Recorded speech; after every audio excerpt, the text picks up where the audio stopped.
So what does coachability, if that's even a word, what does coachability for a 15, 16-year-old high school player, USTA, UTR, whatever element they're playing in, what does that look like for that age player? And how can they show it to you that they're coachable without them even saying it? I think the behavior is just kind of nested inside of them anyways. But look, if they hear this and maybe that just changes it, hey, terrific. We're serving our purpose here. So what does that look like? I think coachability is being able to take instruction without having to say words and just being able to adapt on the fly, being able to adapt. And that may be a hard word for some people to understand at a 15 to 16-year-old level playing high school tennis or a USTA UTR tournament.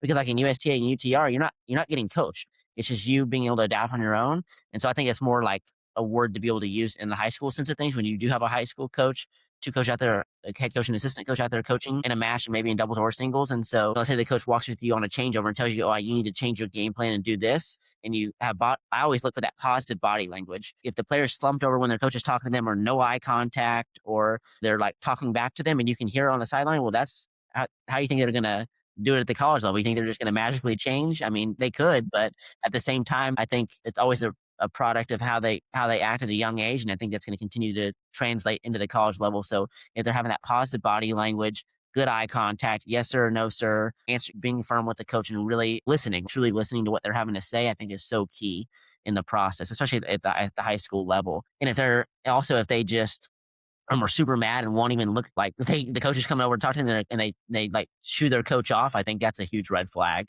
I see that a lot. We're Mhm. like, I don't need my coaches coaching. They don't know anything. And I'm like, I mean, your high school coach has won state multiple times. I think you should listen to him or her. And they think, oh, I'm too good for them. I'm like, well, then why are you even on the team? So if you're Yeah, going to be on the team, truly live out that purpose and listen to your peers, listen to your coaching staff, and have that positive body language because it matters and people see it. Coaches see it, parents see it, and so it really matters at the end of the day, beyond just how you play your game. got it. Just Jordan, right? Not necessarily LeTourneau or you as a coach, but just Jordan.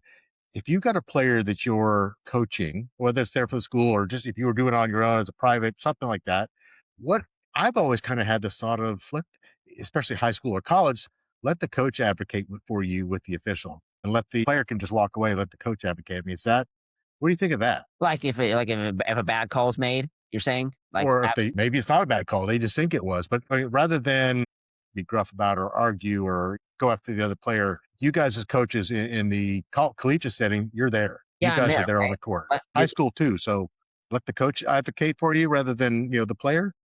yeah, I would say ask the coach. Do you think that was, a lot of times we're over there watching and we can see the ball clearly where we're standing a lot of the times, especially if we're in the middle of, at the bench or so we can see it kind of like where y'all would be standing when you're reffing. And so seeing that, just ask me if it's in or out. I'll tell you the truth. Like I'm not gonna, and if I think it was a really, really egregious call, of course I'm gonna stand up for my guy or girl on the other side and ask the ref if he's there, or if not, like stand over there for a minute and see if it continues to happen, and then I'll continue, get a ref over there, advocate for it. But I think, yeah, letting the coach do that, and you focus, that allows a player to focus on their game and not be thrown off by a bad call or external conditions that they can't control. Let the coach take care of that. That's part of our job, making sure that our players are taken care of and that they're able to play in an optimal environment.